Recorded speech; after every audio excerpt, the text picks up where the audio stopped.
Hello friends, good morning. നമ്മുടെ Kerala TV സീരിയലിലേക്ക് എല്ലാവർക്കും സ്വാഗതം. അങ്ങനെ ദേ നമ്മുടെ വിശ്വൻ്റെ അരികിലേക്ക് പാറു വരുവാട്ടോ. അപ്പോൾ ഇരു ചെവി അറിയാതെ വീട് തുറന്ന് ഇറങ്ങിയാണ് പോരുന്നത്. അപ്പോൾ വിശ്വൻ ആശുപത്രി കിടപ്പുണ്ട്. അപ്പോൾ പാറുവിനെ കണ്ടപ്പോൾ വിശ്വൻ അന്തം വിട്ടുപോയി. പാറു, താൻ അതും ഈ നേരത്തെ ഇവിടെയെന്ന് ചോദിച്ചു. അപ്പം ഞാൻ വീട്ടിൽ നിന്ന് ചാടിയതാ വിശ്വ, എന്നെ ഇവിടെ നിന്ന് അമേരിക്കയിലേക്ക് കടത്താനുള്ള ആലോചനകളൊക്കെ നടത്തുന്നുണ്ട് എൻ്റെ വീട്ടിലെന്നൊക്കെ പറഞ്ഞു. അതിനൊക്കെ എന്തിനാണ് വെറുതെ നിന്ന് കൊടുക്കുന്നതെന്നൊക്കെ ചോദിക്കുമ്പം അതുവിനെ തൻ്റെ അച്ഛനറിഞ്ഞാൽ വീണ്ടും ഇങ്ങോട്ടേക്ക് വരത്തില്ലേന്ന് ചോദിച്ചു. വരും, ബഹളം ഉണ്ടാക്കുകയും ചെയ്യും. പക്ഷേ അതിനൊന്നും പഴയതിൽ നിന്നൊരു വ്യത്യാസം ഉണ്ടെന്ന് പറഞ്ഞു. ഇനി അച്ഛൻ വന്നാൽ സംസാരിക്കുന്നത് ഞാനായിരിക്കും എന്നുള്ള കാര്യം പാറു പറയാം. പിന്നെ ചോദിച്ചില്ലേ അച്ഛൻ എന്നോട് വിശ്വൻ്റെ ബൈസ്റ്റാൻഡറായിട്ട് നിൽക്കാൻ ഞാൻ വിശ്വൻ്റെ ആരാണെന്ന്? അതിനുള്ള മറുപടി ഞാൻ നാളെ അച്ഛന് കൊടുക്കുമെന്നും പറഞ്ഞുകൊണ്ടിങ്ങനെ നമ്മുടെ പാറു പറയാം. പിന്നെ അങ്ങോട്ടും ഇങ്ങോട്ടും രണ്ടുപേരും കൂടി ആ ഒരു ഇഷ്ടത്തെ പറ്റിയൊക്കെ പറഞ്ഞു. എന്നെ വീട്ടിൽ തടങ്കലിലാക്കുമെന്ന് നാട് കടത്താൻ തീരുമാനിക്കുന്നു. ഞാൻ പഠിപ്പും വിവരമൊക്കെയുള്ളൊരു കുട്ടിയല്ലേന്നും എന്നോട് ഇങ്ങനെയൊക്കെ പെരുമാറാൻ പാടുണ്ടോ എന്നൊക്കെ ഇങ്ങനെ ചോദിക്കും കേട്ടോ. പ്രായപൂർത്തിയായി കഴിഞ്ഞാൽ മക്കളെ കുറച്ചൊക്കെ അവർക്ക് ഇഷ്ടമുള്ള രീതിയിൽ പോകാൻ അനുവദിക്കണം. നിയന്ത്രണങ്ങൾ പാടില്ലെന്നല്ല, ഒന്ന് ഓവർ ആകരുതെന്നൊക്കെ പറയുന്നു. ഇപ്പം ഈ ചിന്തിക്കുന്നതും നാളെ ചെയ്യാൻ പോകുന്നതും കുറച്ച് കഴിയുമ്പോൾ വേണ്ടായിരുന്നു എന്ന് തോന്നരുതെന്ന് പറഞ്ഞു വിശ്വൻ. അപ്പോൾ ഒരിക്കലുമില്ല, എനിക്ക് വിശ്വജിത്തിന് ഇഷ്ടമായിട്ട് തന്നെയാണ് ഞാൻ വീട്ടിൽ നിന്ന് ഇറങ്ങി വന്നതെന്നും നാളെ മുതൽ ഞാൻ വിശ്വജിത്തിൻ്റെ ഭാര്യയായിരിക്കും, അതിനൊരു മാറ്റമില്ല എന്നൊക്കെ പറഞ്ഞു. ഇത്രയും പെട്ടെന്ന് തന്നെ സ്വന്തമാക്കാൻ പറ്റുമെന്ന് ഒരിക്കലും ഞാൻ വിചാരിച്ചിരുന്നില്ല എന്നൊക്കെ നമ്മുടെ വിശ്വൻ അന്നേരം പാറുവിനോട് പറഞ്ഞു. അങ്ങനെ രണ്ടുപേരും കൂടി നമ്മുടെ പാറുവും വിശ്വനും കൂടെ അവിടെ ഇരുന്ന് ഇങ്ങനെ സംസാരിച്ചുകൊണ്ടിരിക്കും. ഇനി വിശ്വൻ്റെ കാര്യങ്ങളൊക്കെ നോക്കാൻ ഞാനുണ്ടല്ലോ എന്നൊക്കെ പറഞ്ഞ് അങ്ങനെ ഒരു ഇതിൽ അത് കഴിഞ്ഞിട്ട് പിന്നെ കാണിക്കുന്നതെന്ന് പറഞ്ഞു കഴിഞ്ഞിട്ടുണ്ടെങ്കിൽ നമ്മുടെ പല്ലവി ഇങ്ങനെ കോളേജിൽ പഠിപ്പിച്ചുകൊണ്ടിരിക്കുക. അപ്പോൾ പഠിപ്പിച്ചും കുട്ടികൾക്ക് കാര്യങ്ങളെല്ലാം പറഞ്ഞൊക്കെ കൊടുത്തുകൊണ്ടിരിക്കുന്ന സമയത്ത് ഒരു വിസിറ്റർ ഉണ്ടെന്നും പറഞ്ഞു വന്നു അവിടുത്തെ ചേട്ടൻ. അപ്പോൾ ശരി, നാളെ ബാക്കി പഠിപ്പിക്കാമെന്നും പറഞ്ഞുകൊണ്ട് നമ്മുടെ പല്ലവി അങ്ങോട്ട് ഇറങ്ങിപ്പോയി. ഈ സമയത്ത് സ്വാതി ഉണ്ടല്ലോ, സ്വാതിക്ക് ഭയങ്കര ടെൻഷനായി. സ്വാതി ഇങ്ങനെ നോക്കുക കേട്ടോ. ഈ സമയത്ത് നമ്മുടെ പല്ലവിയെ തേടി ആ പലിശക്കാരനായാലും അങ്ങോട്ടും ഇങ്ങോട്ടും നടക്കുന്നുണ്ട്. അപ്പോഴത്തേക്കും നമ്മുടെ പല്ലവി അങ്ങോട്ട് ചെന്നു. പല്ലവി അങ്ങോട്ട് ചെന്നപ്പോഴത്തേക്കും വേറൊരു ടീച്ചറും വന്നിട്ട് പറഞ്ഞു പല്ലവി മിസ്സിനെ കാണാൻ ഒരാൾ വന്നിട്ടുണ്ടെന്ന്. അപ്പോൾ ആരാന്ന് ചോദിച്ചു. അപ്പോൾ എന്താ പ്രശ്നമെന്ന് ഇവരെല്ലാവരും അങ്ങോട്ടും ഇങ്ങോട്ടും ചോദിക്കും. അപ്പോൾ പല്ലവി ആണെങ്കിൽ പേര് കേട്ടപ്പോൾ പേടിച്ചു പോയി. അങ്ങോട്ട് ഇറങ്ങി ചെല്ലും. അവിടെ ചെന്നപ്പോൾ അയാൾ ഇങ്ങനെ കൈ കൂപ്പി ഇങ്ങനെ കാണിക്കാം. പലിശ പൈസ എവിടെ എന്ന് ചോദിച്ചുകൊണ്ട്, എൻ്റെ മുതലെവിടെ എന്നൊക്കെ ചോദിച്ചുകൊണ്ട് അയാളിങ്ങനെ നിൽക്കുന്നത്. അപ്പം നിനക്ക് ഞാൻ അന്ന് തന്ന വാക്കോർമ്മയുണ്ടോ? കൃത്യമായിട്ടും പലിശ തന്നോളാമെന്ന് അന്ന് എന്നിട്ട് നീ എനിക്ക് തന്നോന്നൊക്കെ ചോദിച്ചു. അല്ല, അത് പിന്നെ എനിക്ക് സേതുവിനെ ഒന്നും അന്വേഷിക്കേണ്ട കാര്യമില്ല, എനിക്കതിന് താല്പര്യമില്ല. ഈ ഇടപാട് നമ്മൾ തമ്മിലല്ലേ എന്ന് നേരത്തെ ഇയാൾ പല്ലവിയോട് പറയപ്പോഴത്തേക്ക് അവരവിടെ നിന്ന് ഇങ്ങനെ എന്നൊക്കെ തലയാട്ടിക്കൊണ്ടൊക്കെ ഇങ്ങനെ കാണിക്കുന്നുണ്ട് കേട്ടോ. നിൻ്റെ ചെക്കും പ്രോമിസറി നോട്ടുമാണ് എൻ്റെ കയ്യിൽ ഇരിക്കുന്നതെന്നൊക്കെ ഇങ്ങനെ പറഞ്ഞു. പിന്നെ എനിക്ക് നീ വേണം പലിശ തരാനെന്നും അത് മുടങ്ങിയാൽ ഞാൻ വരും, നീ ഉള്ളെടുത്ത് പലിശ വാങ്ങാൻ ഞാൻ വരുമെന്നൊക്കെ അദ്ദേഹം പറഞ്ഞു. അപ്പോഴത്തേക്കും എല്ലാവരും കാണുകയാണല്ലോ എന്നുള്ളൊരു ടെൻഷനായിപ്പോയി നമ്മുടെ പല്ലവിക്ക്. അപ്പോൾ ഇത് കോളേജാണെന്ന് ഇങ്ങനെ പറയുമ്പം കോളേജ് ആയാലും കള്ള് ഷാപ്പായാലും എനിക്ക് ഒരുപോലെയാണെന്നും എനിക്ക് എൻ്റെ പൈസ വേണമെന്നും ഇയാൾ പറയുക കേട്ടോ. നീ എനിക്ക് എൻ്റെ കാശ് തന്നേ പറ്റൂ, അത് നീയാണ് എനിക്ക് തരേണ്ടത്, എടുക്കേണ്ട പലിശ എന്ന് പറഞ്ഞു. അപ്പോൾ ഇപ്പം എൻ്റെ കാശില്ല എന്ന് പല്ലവി പറയുമ്പോൾ കയ്യിലും കഴുത്തിലൊക്കെ ഒത്തിരി ആഭരണങ്ങൾ കിടപ്പില്ലേ, അതിങ്ങോട്ട് തരാൻ പറഞ്ഞു. അങ്ങനത്തെ പല്ലവിയുടെ കഴുത്തിലും കയ്യിലൊക്കെ കിടന്ന ആ ഒരു സ്വർണ്ണം ഊരിയെടുക്കും. അപ്പോൾ എൻ്റെ സേതുവേട്ടൻ പൈസ തരും, അദ്ദേഹം സത്യസന്ധനാണ് നല്ലവനാണെന്നൊക്കെ പല്ലവി പറയുമ്പോഴും നിൻ്റെ സേതു സത്യസന്ധനാണോ നല്ലവനാണോ എന്നൊന്നും അറിയേണ്ട കാര്യം എനിക്കല്ല, എനിക്ക് എൻ്റെ പൈസ വേണം, ആഭരണം ഊരിയെടുക്കാൻ പറഞ്ഞു. അങ്ങനെ പല്ലവിയുടെ കയ്യിലും കഴുത്തിലൊക്കെ കിടന്ന് ഊരിയെടുക്കുക. അപ്പോൾ ഈ അടുത്ത് നിന്ന് ടീച്ചറും വന്ന് ചോദിച്ചു എന്താ കാര്യമെന്ന്. അപ്പോൾ അവരോടും ഇയാൾ ഈ കാര്യങ്ങളെല്ലാം പറഞ്ഞു. അങ്ങനെ പല്ലവിയുടെ കയ്യിൽ കിടന്നതും കഴുത്തിൽ കിടന്നതൊക്കെ ഊരി മേടിച്ചു.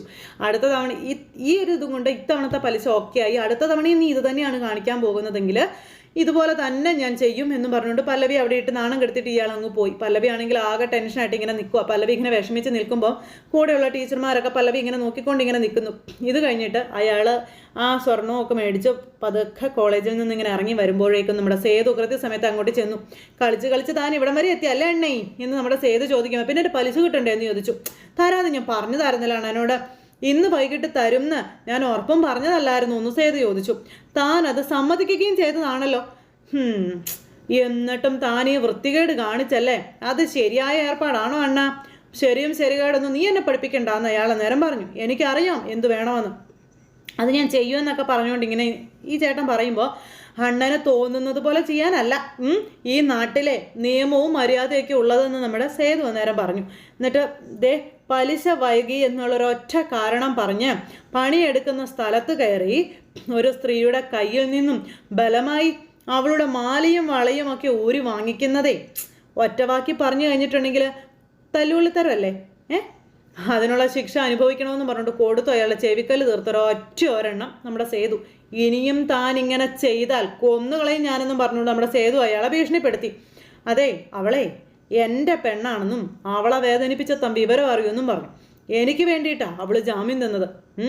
ആ ജാമ്യത്തിൻ്റെ പേരിലേ അവൾക്കൊരു തട്ടുകേടുണ്ടാകുന്നത് എനിക്ക് സഹിക്കാൻ പറ്റുന്ന കാര്യമല്ല എന്നൊക്കെ പറഞ്ഞു. അപ്പോൾ സാധനം തിരിച്ചു തന്നേക്കാൻ പറഞ്ഞു. വാങ്ങിയ മാലയും വെള്ളം തിരിച്ചു തരാൻ പറഞ്ഞു. കയ്യോടെ അയാൾ അത് സേതുവിനെ ഏൽപ്പിച്ചു. അത് കഴിഞ്ഞിട്ട് സേതുവിൻ്റെ കയ്യിലിരുന്ന പൈസ എടുത്ത് അയാളുടെ കയ്യിലേക്കും കൊടുത്തു.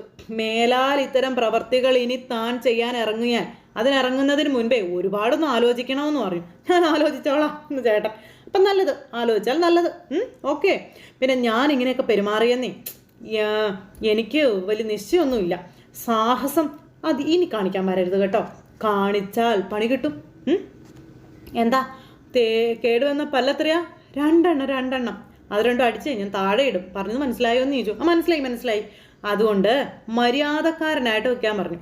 ആകാം, ഞാൻ എങ്ങനെ വേണേലും മര്യാദക്കാരനായിക്കോളാം എന്ന് ചേട്ടൻ. നമ്മളൊക്കെ മനുഷ്യരല്ലേ അണ്ണേ. ഈ കണക്കൂട്ടലുകളൊക്കെ ചിലപ്പോൾ തെറ്റിയെന്നൊക്കെ വരും.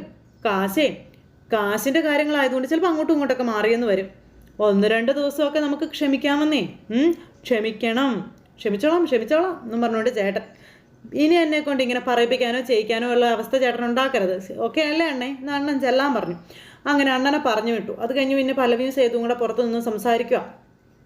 അപ്പോൾ ഈ ഒരു പൈസയുടെ കാര്യത്തിൽ നമുക്കൊരു പരിഹാരം കാണണ്ടേ?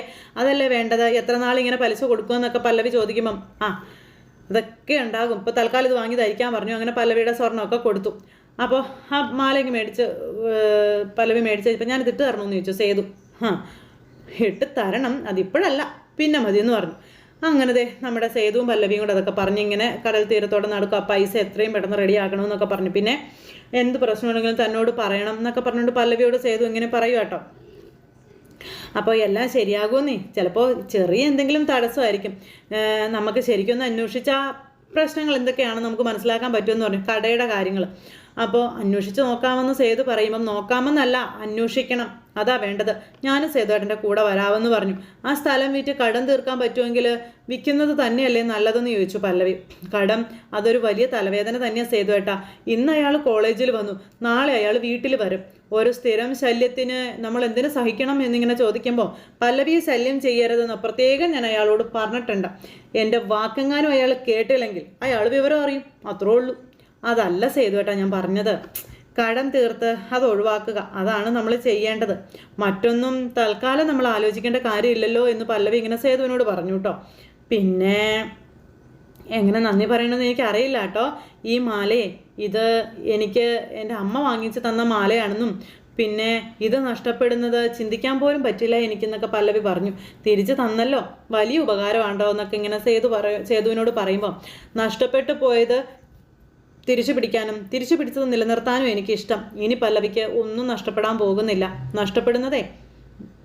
നഷ്ടപ്പെടാതെ ഞാൻ നോക്കിക്കോളാമെന്ന് സേതു പല്ലവിയോട് പറഞ്ഞു. അങ്ങനെ അവർ രണ്ടുപേരും കൂടെ ആ കാര്യമൊക്കെ പറഞ്ഞ് അങ്ങനെ അവിടെ നിൽക്കുക. എന്നിട്ട് ആ കടൽ തീരത്തോട് ഇങ്ങനെ കൊച്ചു വർത്താനൊക്കെ പറഞ്ഞ് നടക്കുവാണ്. ഇതെല്ലാം കഴിഞ്ഞ് തൊട്ടടുത്ത നിമിഷം കാണിക്കുന്നത് പാറുവും വിഷ്ണുവും കൂടെ സബ് രജിസ്ട്രാർ ഓഫീസിലേക്ക് വരിക. അപ്പോൾ അവർ രണ്ടുപേരും കൂടി ഇങ്ങനെ വന്ന് നിൽക്കുന്നു. അവിടുത്തെ ഒരു ജോലിക്കാരന് കോള് വന്നു. അങ്ങനെ കോള് വന്നത് അദ്ദേഹം എടുത്തു. നിങ്ങൾ അവിടെ നിൽക്കും, ഞാനിപ്പോൾ ഇറങ്ങി വരാമെന്നും പറഞ്ഞു. അങ്ങനെ അവർ രണ്ടുപേരും കൂടെ അവിടെ നിൽക്കുമ്പോൾ പാറു ചോദിച്ചു എന്താ കാര്യമെന്ന് ചോദിച്ചു. അപ്പോൾ ആളിങ്ങോട്ട് വരുമെന്നാണ് പറഞ്ഞതെന്ന് പറഞ്ഞു. പിന്നെ അവിടുന്ന് പേപ്പറുകളും കാര്യങ്ങളൊക്കെ എടുത്തുകൊണ്ട് ആ ചെറുപ്പക്കാരൻ ഇങ്ങോട്ടേക്ക് ഇറങ്ങി വരിക. അപ്പോൾ അങ്ങനെ ഇറങ്ങി വന്ന് വിശ്വജിത്ത് പിന്നെ പാർവതി അല്ലേന്ന് ചോദിച്ചു. അതേന്ന് പറഞ്ഞു. സത്യം പറഞ്ഞ ഈ രജിസ്റ്റർ മാരേജ് എന്നുള്ള ഏർപ്പാടിനോടെ ഞാൻ എതിരാ കേട്ടോ എന്നാ ചേട്ടൻ ഇവരോട് പറയുക.